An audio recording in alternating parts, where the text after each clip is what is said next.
With your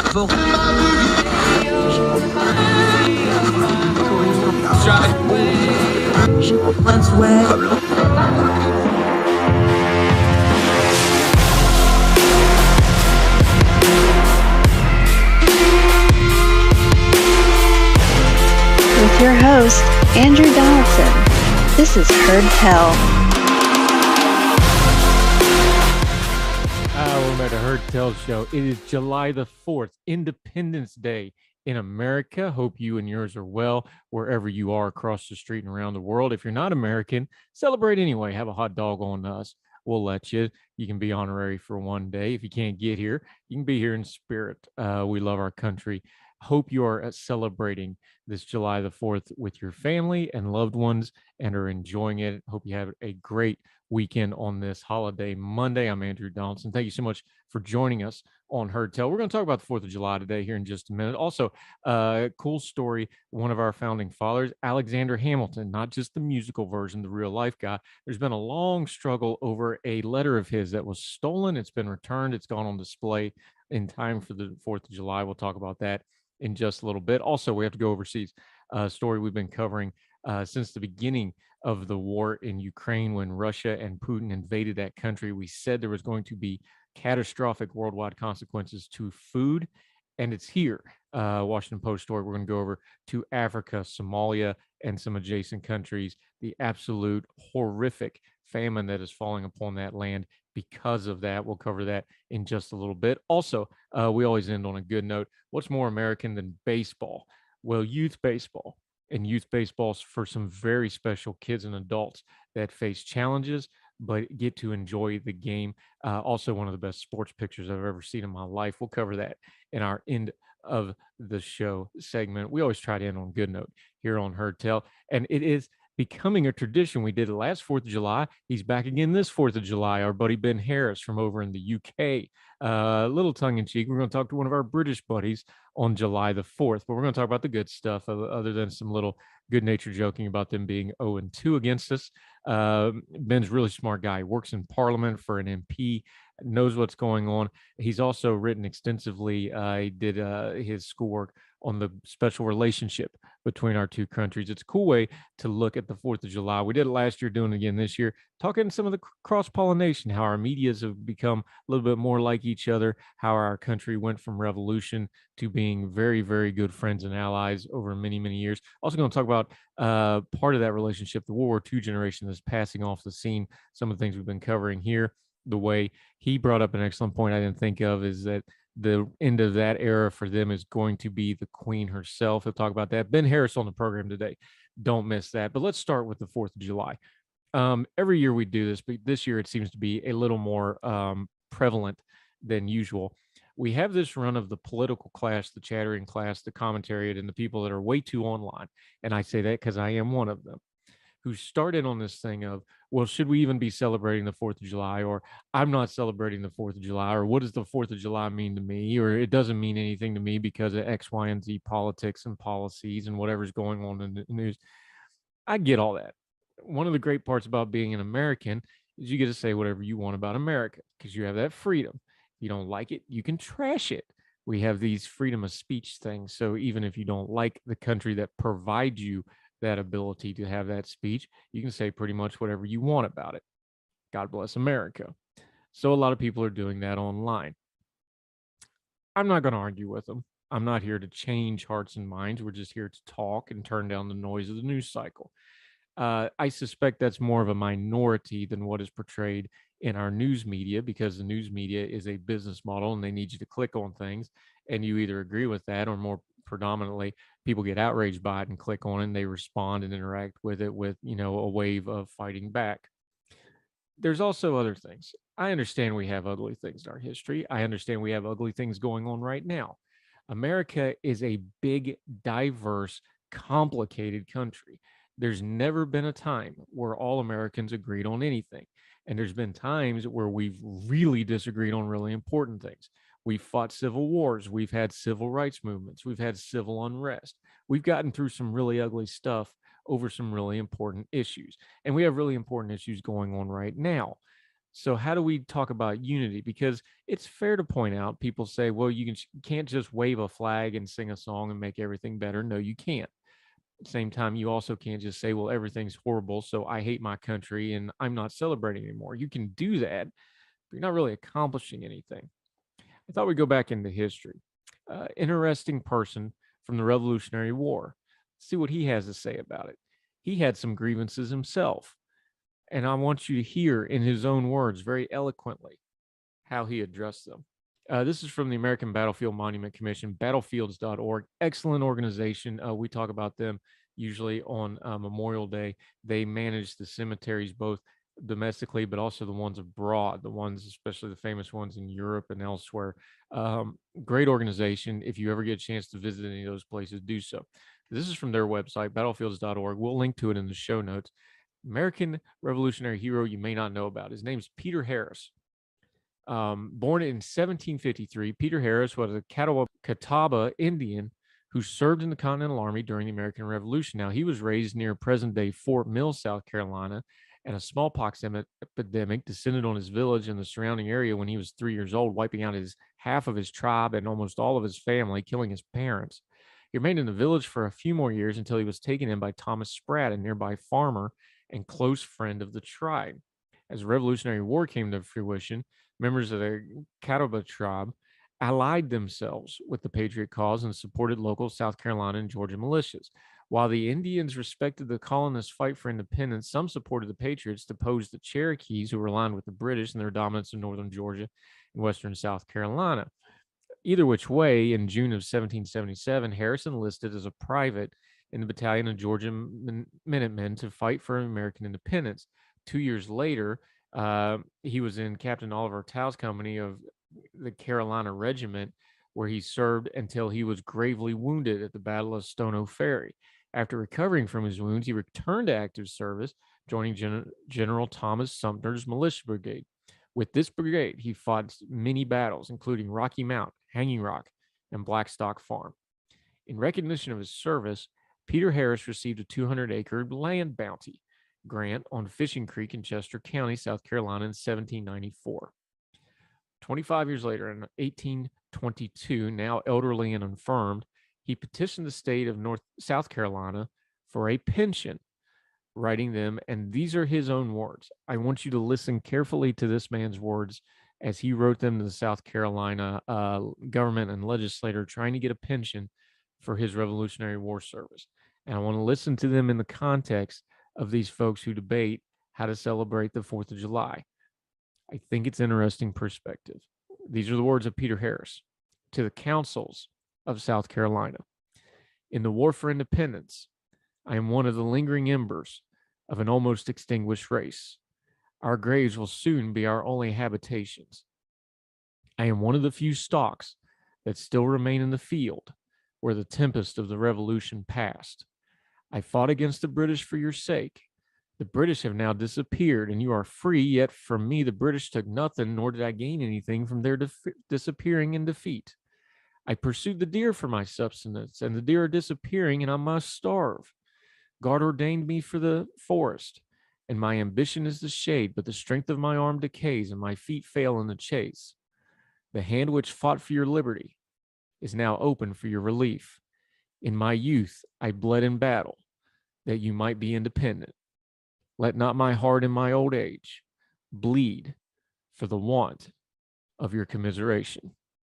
His petition worked, reading back from the battlefields.org.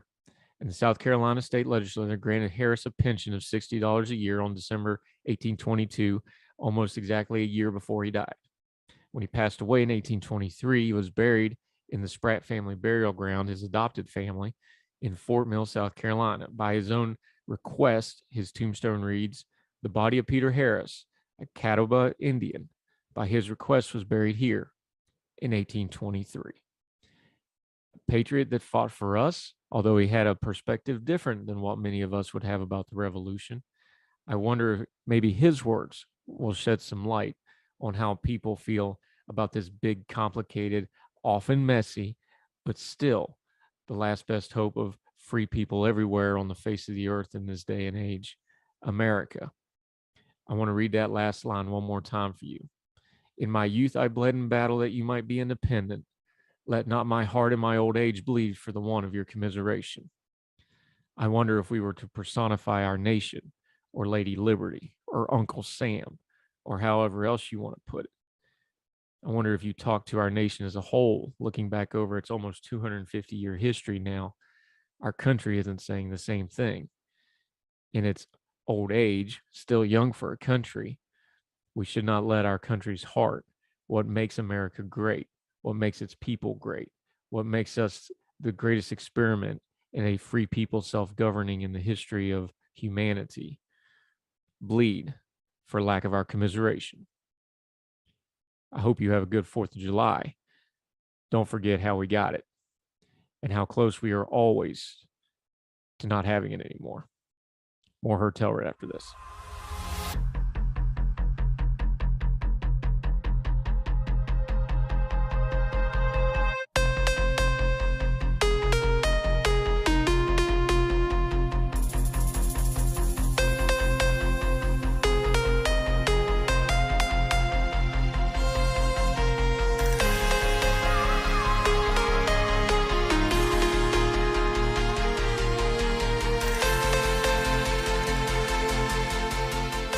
Back to Heard Tell. Let's go overseas for a moment. We've been covering this story since the beginning because we told you this was coming, this was going to happen, and now it is happening.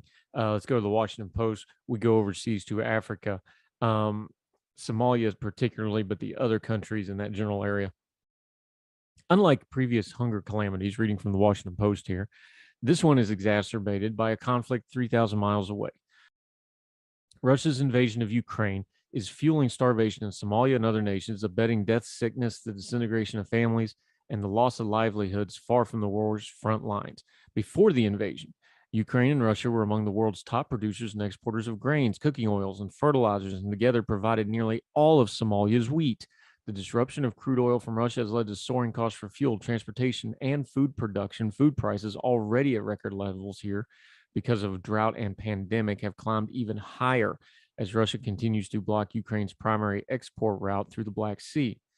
The crisis is now worse than any time in my lifetime working in Somalia for the last 20 years and has become a compounded effect of the war in Ukraine, said Mohammed Hassan, Somalia country director for the charity Save the Children. Communities are at a breaking point. Last month, Russia's defense minister offered to grant passage to ships carrying Ukrainian grain and other goods, but not until Western sanctions are lifted. Russia's blockade has been declared a war crime by the European Union.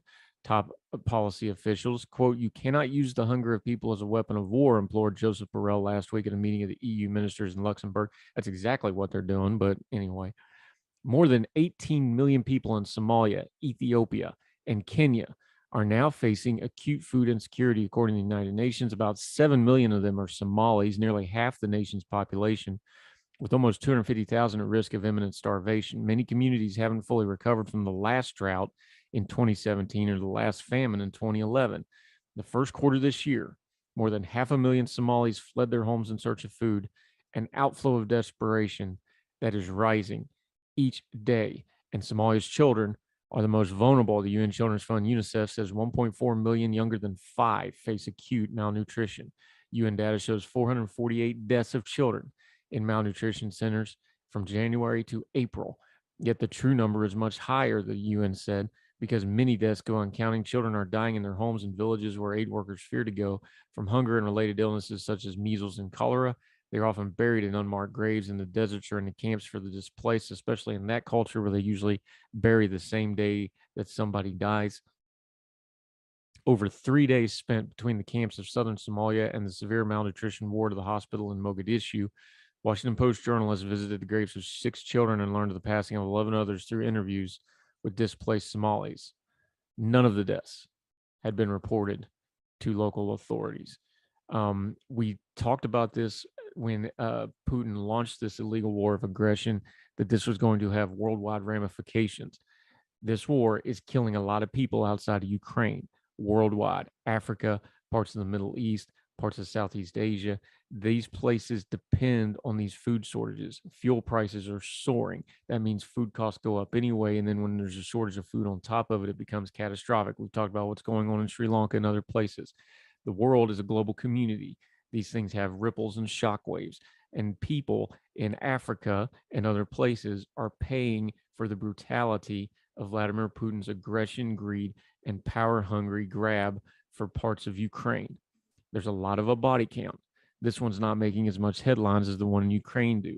And the Ukraine ones are barely making headlines because people start getting war fatigue in the West because we've got other stuff to do, unfortunately.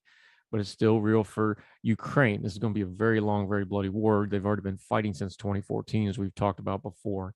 But the West has a fickle attention span, and it has even less of one when it comes to people dying of malnutrition in Africa, even though events in the Western part of the world, somewhat like Ukraine and Russia, are causing it.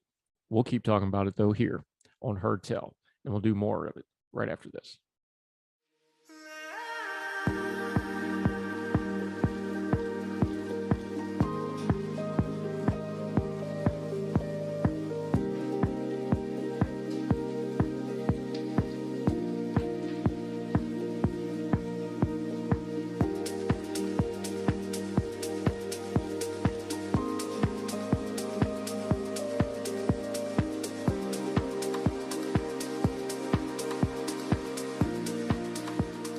Welcome back to Heard Tell. Okay, we did this last year on the 4th of July. Might make it a tradition. So it's fun on Independence Day to talk to one of our Brit friends, Ben Harris, back on the program once again. Thankfully, not wearing an Aston Villa jersey that he rips on and takes his sweater off right as I press record. Thank you for not doing that, my friend.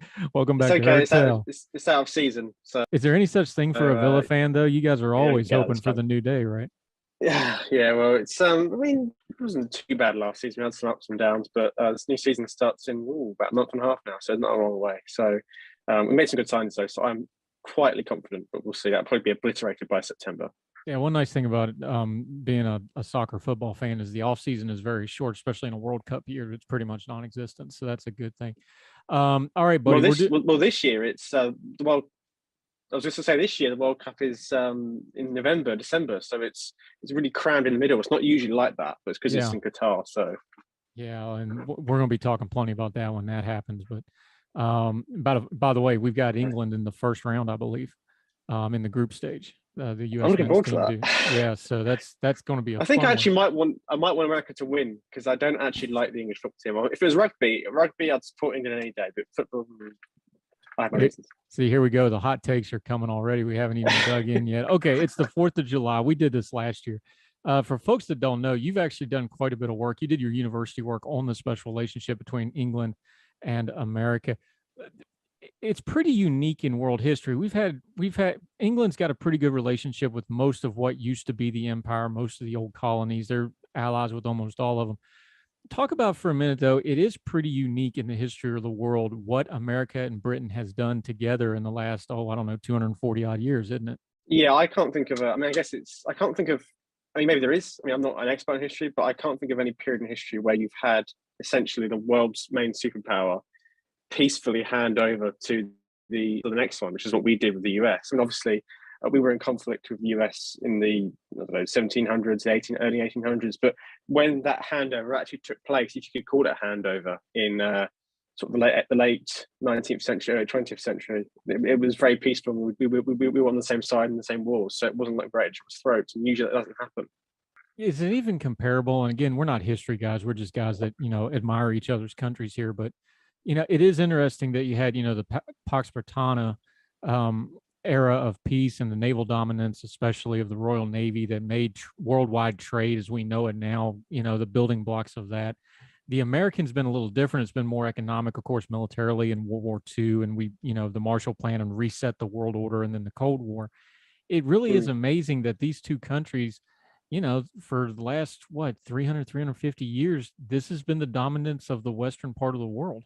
It is, and I think it's probably language plays a lot of part in that, because there's always that shared language, and obviously a lot of so it is quite unique. And obviously, as you know, a lot of your founding fathers, they took from British ideals, French ones as well, but there was a lot of British ideals there, and the Anglo-Saxon sort of way of doing things is very well known. So how does the British folks view?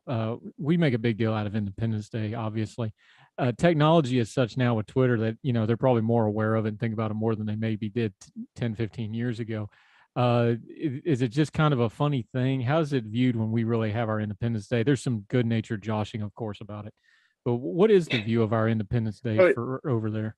I think, aside from the good-natured jokes, I think it's become more of a thing here than it used to be, probably because of social media. I mean, Black Friday, for example, is a good example. Black Friday, even when I was growing up, so talking, 15 years ago, even 10 years ago, Black Friday was not really a thing, whereas it very much is now. Maybe not as much as it is in the US, but it is a thing now. And I think it's social media down to that. And I think that's the same Independence Day. We do get a certain level of Independence Day stuff here. Not much, but we do get a bit of Independence Day things. And obviously, there's always the jokes, but you'd be better off if you stand with the Queen, that sort of thing. So, I think it's social media has brought us together a little bit, and we're increasingly, you're getting our trends and we're getting your trends. It's so fascinating. I was talking to another friend of ours online the other day, and there's kind of this running joke that America doesn't have a singular culture that it exports to the rest of the world. And I was like, well, that's interesting because the rest of the world sure does copy a lot of it and complain about it a lot. So there must be some kind of American culture. What do you see it, especially in England, where, there's the common language, there's the history, there's a lot of overlap there, obviously, when it comes to social media, because we can actually talk to each other because there's no language barrier. What is the American culture creep in England? You just mentioned that we're crossing cultures some. What's some of the obvious examples that you see over there that we probably don't think about? Well, I think the main one is politically. There's a political culture crossover, and a lot of Brits get really arsy about this, and they start going on rants about the American Empire and stuff. But this isn't something America is doing consciously. But we do get a lot of American cultural wars do tend to transport themselves here. I have actually said this a year ago, but I remember when the Black Lives Matter protests were happening, we were getting similar things here about the police, even though the police in the UK is totally different to policing in the US. We don't really get police officers killing civilians. It just doesn't happen at all. I know it happens in the US, depending on the situation, it happens a fair bit, but it just doesn't happen at all. Where even then, during the protests, people were still acting as if the police here were killing people every day. That just doesn't, and to a certain extent, the race stuff as well, even though, again, it's a different history. Now, it's not saying we're better or worse, but there is a different history there, and I don't think that's being taken into account. Let's talk media too, though.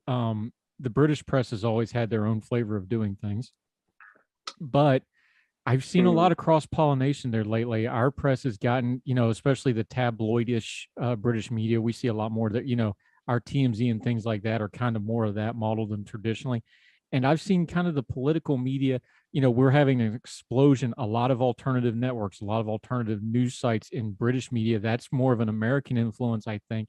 I think even in the straight news world, and of course, the BBC is partially publicly owned over there, so we need to get that out of the way. So the competition's a little different than in America. Yeah. But I think there's some very clear examples there of cross-pollinations of culture when it comes, especially to the political media and how they're covering things, because it is a global media thing now.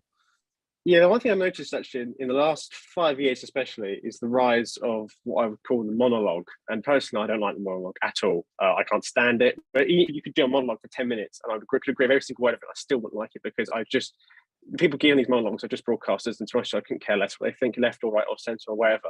But that's one of the big things I've noticed is we're getting a lot of monologues now, where these broadcasters will sort of read these scripts and they'll give this monologue, which I didn't notice. And obviously, it's sort of was it Bill O'Reilly that did it? Used to do it on Fox. Somebody used to do it on Fox, and it used to be well known for it. We've been getting that, and I think also we've been getting from Australia as well. So I think Sky News Australia, they own now, some media here, so it's sort of come across that way as well, not just from US, from Australia as well. Yeah, it was funny because we work with our Young Voices friends. They have a UK branch, and I started getting media requests, and they're like, "Hey, can you do Talk TV in Britain?" And I'm like, "What's that? I've never even heard of it." And then you have Talk TV, Talk Radio. GB News has started up now. It's not just BBC and Sky News and Times Radio, which I've done Times Radio a few times now, which is exceptional. People don't realize the Times is the biggest newspaper in the world for the English language. Well, Times Radio is also new. Yeah, Times Radio is actually quite new. The Times obviously isn't, but Times Radio is new. Yeah, but that's a huge chain. I mean, that would be like the New York Times here having its own media outlet, which they kind of do, but not to that level. Times Radio is a big deal over there. And it's very interesting watching. This is all in the last 3, 4, 5 years, watching these media companies, these legacy news people. I think they figured out to turn the corner in British media of, okay, we've got to go digital, we've got to go multi-platform, just like the rest of the world. It's really been, you take something like the Sunday Times, I don't know how long it's been in print, hundreds of years. That's a pretty remarkable culture shift Yeah, change for them, isn't it? yeah, exactly. I mean, I think it is probably partially to do with since Brexit. There's been an explosion in sort of interest among regular people in politics. I've noticed it just in people I know who aren't very political, who are now more political and more aware of what's going on, or sort of they get more information because there is, I guess it's infotainment, isn't it? Infotainment is becoming a big thing over here. It wasn't 10, 15 years ago, but it very much is now. And obviously the newspapers have to adapt to that. Because obviously, unlike in the US, sort of the newspapers are the national newspapers which we get. Who they back in an election is a very big deal. It's traditionally seen there. Who the Sun, for example, when they back someone, that's seen as a really big deal. And I don't think you have that in the US, where the newspapers still hold such a big hold over public opinion. Although, of course, the endorsement from the newspapers is sort of lessening in importance nowadays because, as you say, social media is becoming all important. No, and to the point, I actually wrote a piece about it when it happened. The New York Times did this multi-day reveal of who their endorsement was going to be, which is as close to a national paper as America has. It's, them and the Washington Post, pretty much, all due respect to everybody else. They had this big reveal of who they were going to endorse. And the elevator lady, who's the security lady in the elevator, gushing over Biden, became the viral story of the whole thing and completely washed out the endorsement of the New York Times. That was the story. And it's such a microcosm of how media works now and they did this gimmicky thing where they picked Elizabeth Warren and Gillibrand. They're like, well, may the best one, they kind of bailed out. They didn't stick the landing in picking their endorsee. Yeah. But the viral moment was the real life, closer to the working class woman in the elevator talking to Joe Biden. And it turned out to be, kind of prophetic in how the campaign goes. So to your point, yeah, it's very, very different here. We almost roll our eyes at newspaper endorsements anymore because they're just not, because everything's digital media. Y'all kind of backwards where it's just now catching up to digital media, but you can see a trend that way. I wonder if it's this is just me spitballing a little bit, but I've got to think because news media is a business, right? And you've probably seen this working around Parliament a lot because you see when they set up on the green across the street, you know something's going on, right? There's no way they didn't look at the coverage and the clicks and the ratings for Brexit and go, this has been a lot of money for the last 2-3 years. We should figure out a way to keep this money train going.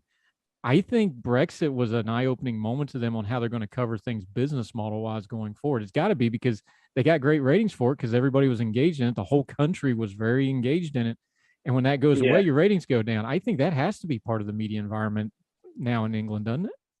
Well, I agree. I think one thing Brexit did do, and it was the case for both Remain and Leave. I supported Leave, but I wasn't, I vote Leave again, but I'm not like a 100% diehard Leaver, no matter what. But the one thing about Brexit was it did highlight the culture side of things. Although the campaign itself was quite a policy one, certainly in the aftermath, it's pretty clear that there's a Remain Britain and a Leave Britain, which actually has separate ideals on things, which actually have nothing to do with the EU. I mean, there are people who probably are actually ambivalent towards the EU, but are staunch Remainers because of what they feel that culture represents, and likewise for the Leavers. So I think media has tried to capitalise on that, and they've sort of seen, well, this is where it's going now. Nowadays, people, I feel like nowadays, there's a lower ceiling, but also a higher floor for a politician's support. I feel like it's a lot less inflexible now than it used to be because of cultural wars. People are just going to back their side no matter what, and they picked a side and they follow it like I do a football team. It's very similar to that. At least I feel like, as a sports fan, it feels very similar to how I back my teams.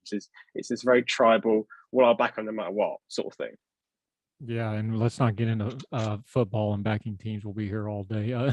Ben Harris, our good friend over in the UK, continuing the tradition of talking to, or as they call it, 04 Day over yonder, American Independence Day, talking to our British friend. We joke about it. One of the great honors in my life, though, and I've got this on my mind because Woody Williams just died. That's the last Medal of Honor recipient from World War II generation for the American side. I saw that, yeah. I remember and it just happened by accident. I was in London for the 60th anniversary of D-Day. And I was actually, on the HMS Belfast. They're actually filming a documentary on the fantail of the ship. I got to meet some of the British veterans of that just one of the real honors of my life. I'm just saying, sitting and talking to these guys because they were all queued up to go do interviews and things. And just by happenstance, I got to talk to them. That generation's almost gone. We're very aware of it in America, of course. Same thing in England. That generation is just about gone. I don't know what the numbers there are. We're down into the low 100,000s and dwindling quickly. Is there a sense in England as well? Because that's kind of the last war we really fought together. Not that we weren't in, Afghanistan and Iraq and other parts of the world, but that's the one everybody thinks about, is us coming to World War II, Britain standing alone, and then American came alongside. That's just a big part of the mythology for both of our countries. Is there a danger of that sliding into history a little bit with that generation passing away? Is there an understanding of like, this is a title shift, that this generation is almost gone and we're just going to read about them? We're not going to be able to talk to them anymore.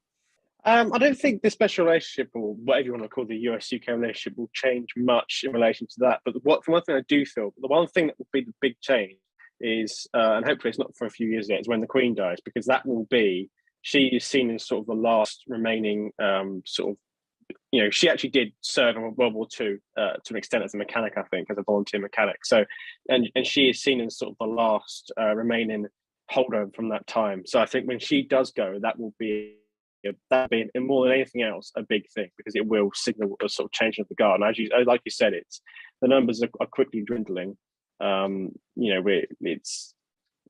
think to have served in World War II now, you have to be close to 100 at least now. I mean, you're getting to that point now. So it's unfortunately, that's a bit of history we're losing.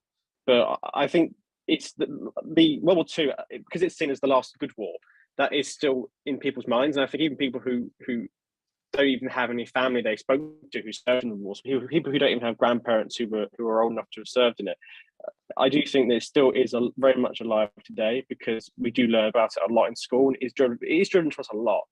Winston Churchill and sort of the mythology around Britain in World War II is a big thing here still. So I don't think that we will lose that talking point. I think that'll always be there, because I know you guys also have a similar.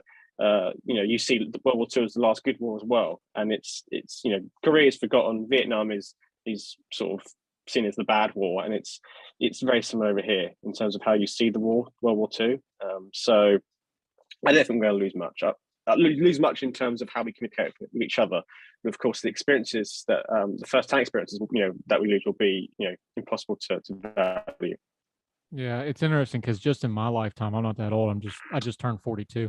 When I was a kid, if you saw any elderly man, you basically assumed they were a World War II vet. That's how, you just assumed it. And now they're almost all gone just in the last 30, 40 years. It's just the way time works. It's a really fascinating thing. Ben Harris, our good friend over in England, we're going to keep talking to him about England, about America, the special relationship, a little politics too, just because he runs amongst the halls of Parliament. So he's got all the good scuttlebutt. We'll touch in on that. We'll continue with our friend Ben Harris, his Independence Day edition of Heard Tell right after.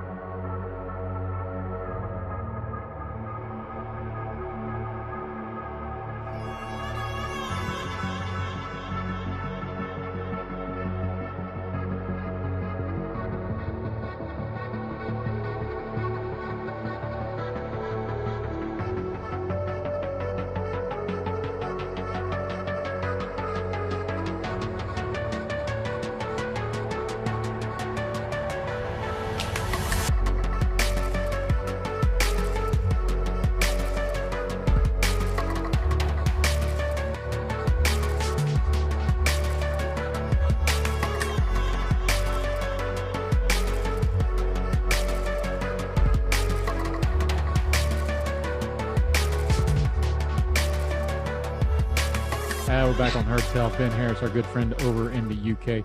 Been talking just a little bit of history, our shared countries on this Independence Day in America. You do work around Parliament and in the halls of Parliament. So let's talk UK politics for just a second.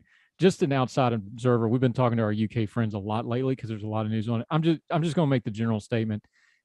On the outside looking in, neither Prime Minister Johnson nor the Right Honourable Opposition in the form of Sir Keir Starmer and the Labour, neither one of these individuals are exactly covering themselves in glory right now. This seems to be just kind of like y'all kind of muddling through a down period where it's like, well, Johnson's not great, but he's kind of Teflon and there's nobody else. So we're kind of stuck with him, and Starmer's got his own problem.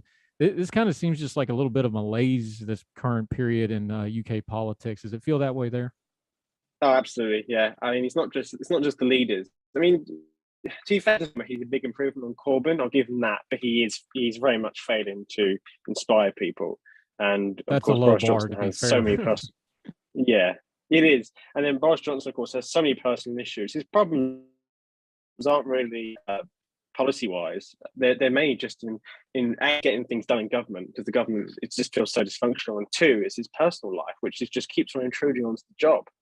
But it's not just that; it's also the MPs in general. There are a lot of MPs who it's becoming clear, should not be MPs. I mean, my boss is great. I always pick up for him. He's been an excellent boss. But there are lots of MPs who they just, with all the scandals we've had recently, both sides, they're just not a cut out for it, and they just, all they seem to do is just focus on their sort of pointless social media stuff, and they'll get up in the chamber and they'll give a speech about something. They'll just blare out loads of inaccuracies, and once again, it's just for social media. It's not actually for anything else. Yeah, it's interesting. We're talking about cross-cultural stuff. We got the same problem here. We just had our buddy Eric Garcia on, who covers Congress for the Independent, of all things. And he talks about it, and we talked about it on the show. It's like, there's basically two kinds of Congress people and U.S. senators here, because we have a bicameral House. House of Lords is a different beast for y'all. So basically, It's Parliament. You have two kinds of people. You have the people that are there and they do the show and they do the fundraising. And then you have a very small cadre of people who actually do the deals and know people and get things done and make the deals and move legislation. It's interesting that you're saying that, because we have the same problem here. Is kind of the media superstar Congress people. When you talk to the reporters and when legislation goes through and you start looking at the headlines of who actually wrote it, it's almost always two different sets of people.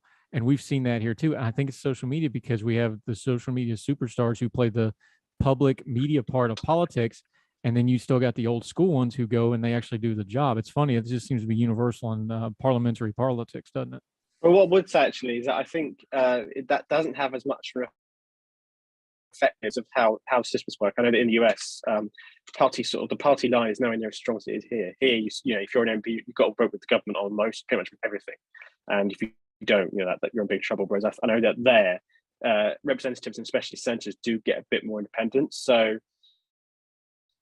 here, it's they'll do the social media stuff, but they'll still work with the government anyway. So it's just I don't think we get as much of a slowdown in government as you would there.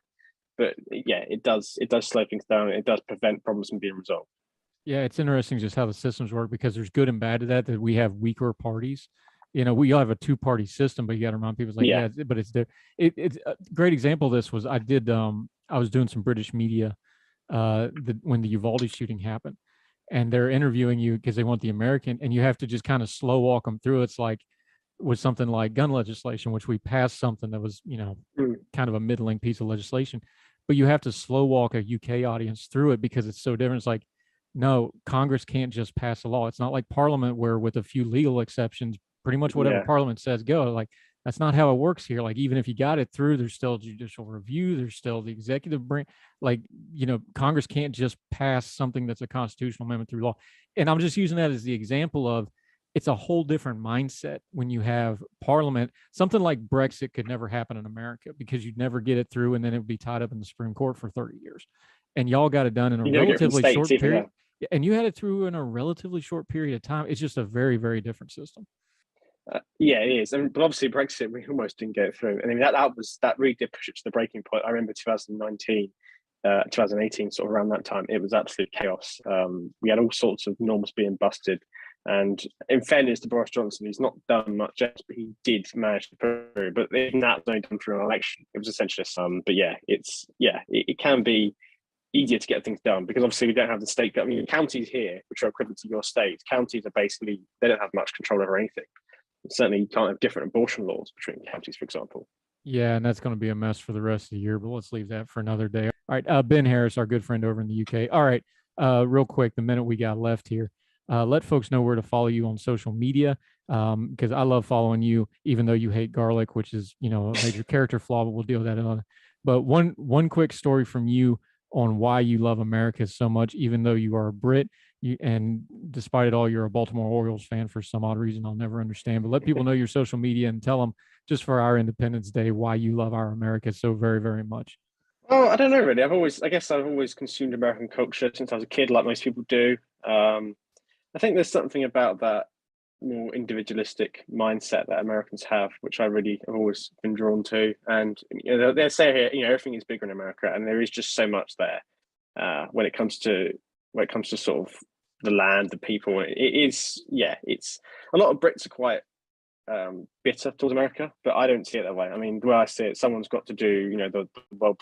If it's not us, then it's better than you guys than anyone else. So. And speaking of which, we got to get you over here soon for a visit, my friend. Oh, I would love to. I'd love to come over. West Virginia's on my list. I plan to visit every state. I've done 8 so far, I think, in my life. So plus DC. So yeah, I will visit West Virginia someday and North Carolina. I can guarantee you that. Yeah, it's a great place. We'll be happy to host you. Don't get a whole lot of Brits there, so you'll be very popular. I promise you. Ben Harris, our good friend over in the UK, the special relationship, our friends over in England, from whence we came.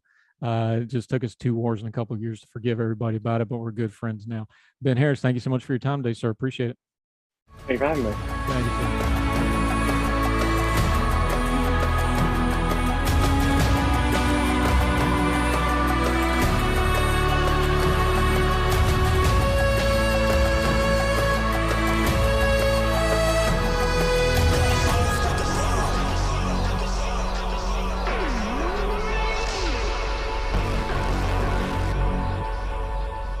To her tell 4th of July is a good time to bring up this story. CNN, a letter written by Alexander Hamilton, one of America's founding fathers. Yes, that's what he actually did before he became a musical. He was a real guy, for those of you from Logan. Thought lost for decades is finally going on display at the Commonwealth Museum in Massachusetts. Written by Hamilton in 1780 to the Marquis de Lafayette, the letter is believed to have been stolen from the Massachusetts State Archive during World War II, according to the news release from William Francis Galvin, Secretary to the Commonwealth. Hamilton, who was then the captain of the New York Artillery Company and sent the letter during the end of the Revolutionary War.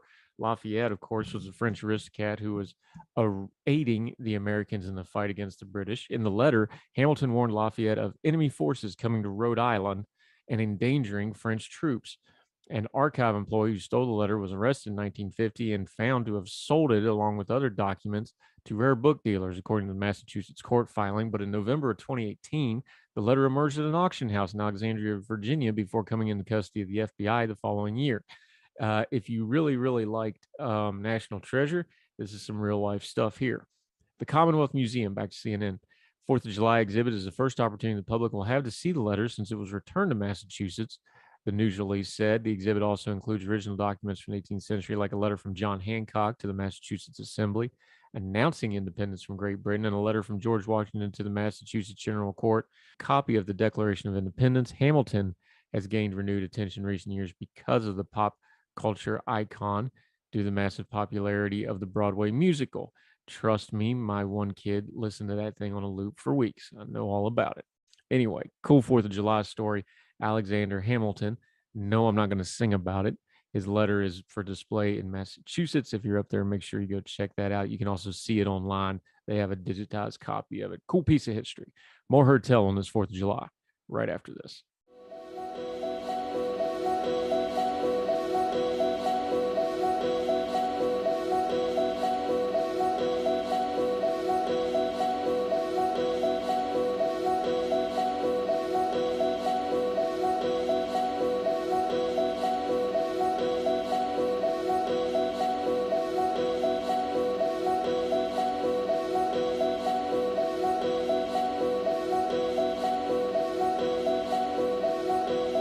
Okay, our end of the show segment, we always try to do something uplifting. It is the 4th of July. What's more American than baseball? What's more American than kids playing baseball? Kids with special needs playing baseball, and a whole lot of joy. If for no other reason, you have to click this article to see the cover photo. It is one of the coolest photos. It's a little kid coming into home plate about 2 feet off the ground, arms in the air, jumping onto home plate. It's just a picture of pure joy. They didn't credit the photo, whoever took it. It's a fantastic picture. But anyway, Mason, Ohio. An Ohio baseball league that gives kids and adults with disability a chance to play is celebrating its 10th season with a home run as they are preparing for a major game and also getting closer to a dream fundraising goal. A swing and a hit gets the crowd going wild. It's all for the kids and the adults who make up the Mason Challenger League. The goal is to make sure everyone gets to play. There's a bunch of quotes here. I love some of these quotes. I'm just going to read you these, kind of pick them out a little bit. Hopefully I don't get stage fright during it. One of the players said, I really look forward to supporting my team and representing Mason in the World Series this year, said Sydney Roderer, another player. There's no lack of love for the league. League Commissioner Susan Murdoch said the family and friends plan to bring all their energy to Williamsport. That's where they do the Little League World Series. Really special place if you ever get a chance to go. Quote for the kids, I think this is going to bring wonderful memories, and they're going to get me some of the other kids from California. And then for their parents, it's like a bucket list that they get to check off. It's all part of a bigger goal, a field of dreams. Mason Challenger League is raising $2 million to build 2 specially adapted baseball fields that will meet the needs of the kids with disabilities. We're getting closer and closer to the goal, and then they will have their own fields to play on that are designed specifically for them. Murdoch said, baseball has been a really important part of my life. Roderer said, I'm glad to actually have some sport to compete in. The Challenger League will their game at the Little League World Series on August 27th. You can be looking for that. We have a link in the show notes if you want to check out the charity Mason Challenger AdaptiveFields.com. Cool story. Love that kind of stuff. My mom was a special ed teacher, so I always gravitate to those stories. But again, you got to see this photo. It is just the perfect embodiment of everything that can be good about youth sports. We need uplifting stuff like that in this day and age. That'll do it for Heard Tell on this 4th of July. Hope you and yours, wherever you are enjoying it, celebrating our freedom, celebrating our great country. If you're one of our overseas friends, great, celebrate anyway. Have a hot dog on us. It'll do your culture a little bit of good. We appreciate you wherever you are across the street, around the world, listening, watching, supporting Heard Tell. Make sure you reach out to us at heardtellshow@gmail.com, Heard Tell Show at the Twitter. And of course, my Twitter feed, 4 for the Fire. And our guest is on the lower third graphics. Make sure you're following and supporting them. Our good friend Ben Harris today, 2 years in a row. Might have to make it a tradition talking to him on the 4th of July. So, y'all, wherever you are, hope you're well. Hope you're well fed. Have a great 4th of July. We'll talk to you tomorrow for more Heard Tell. All the music on Heard Tell is provided under a Creative Content license from monstercat.com.